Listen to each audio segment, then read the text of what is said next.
Saudara, Jawa Timur menjadi salah satu lumbung suara yang diincar para capres dan dianggap salah satu penentu. Lalu seberapa ketat persaingan bacawa pres khususnya merebut ceruk Jawa Timur? Selengkapnya dalam ulasan Istana bersama jurnalis Kompas TV Friska Clarissa. Jawa Timur jadi provinsi yang suaranya diincar para capres dan dianggap salah satu penentu.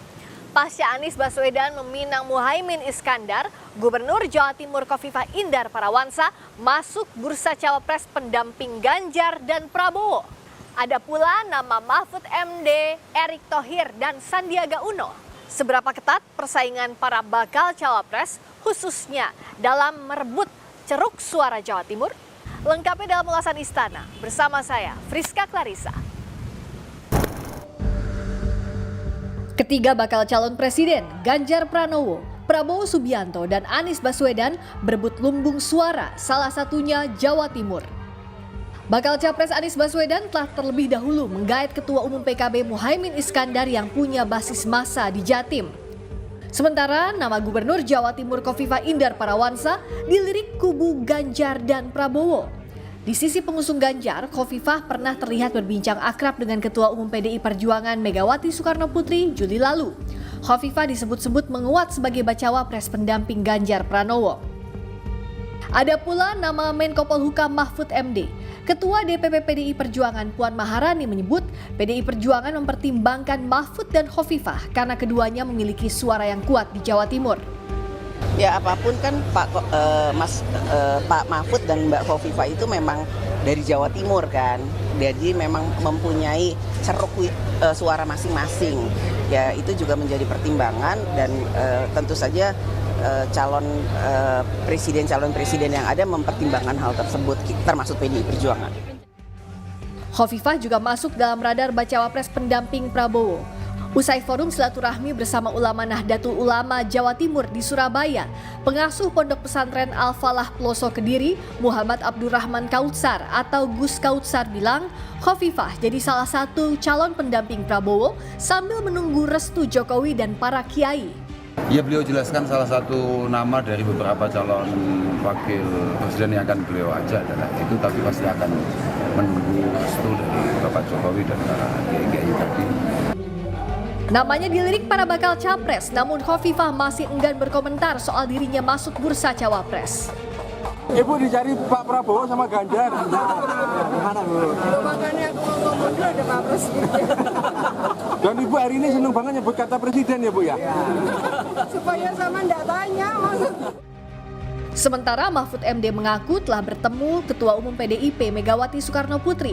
Namun Mahfud menyebut tidak ada pembicaraan soal cawapres, tetapi membahas ideologi dan konstitusi dalam kapasitas Megawati sebagai Ketua Dewan Pengarah BPIP dan Mahfud sebagai Menko Polhukam.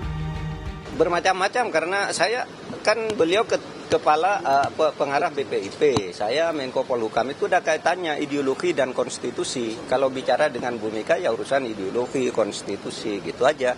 Dan itu sering dilakukan. Kok kalau sekarang kok jadi berita tuh sering kok dilakukan. Bicara pemilih Jawa Timur, berdasarkan survei elektabilitas cawapres terbaru di Jawa Timur yang dirilis Indikator Politik, tak hanya nama Muhaimin Iskandar, Khofifah Indar Parawansa, dan Mahfud MD. Muncul pula nama Menteri BUMN Erick Thohir, Menteri Parekraf sekaligus Ketua Bapilu P3 Sandiaga Uno, mantan Gubernur Jawa Barat dan Wakil Ketua Umum Golkar Ridwan Kamil, serta Wali Kota Solo yang juga putra sulung Jokowi Gibran Rakabuming Raka. Dalam simulasi 19 nama peta elektabilitas cawapres di Jawa Timur 14 sampai 20 September 2023 yang melibatkan 1.810 responden.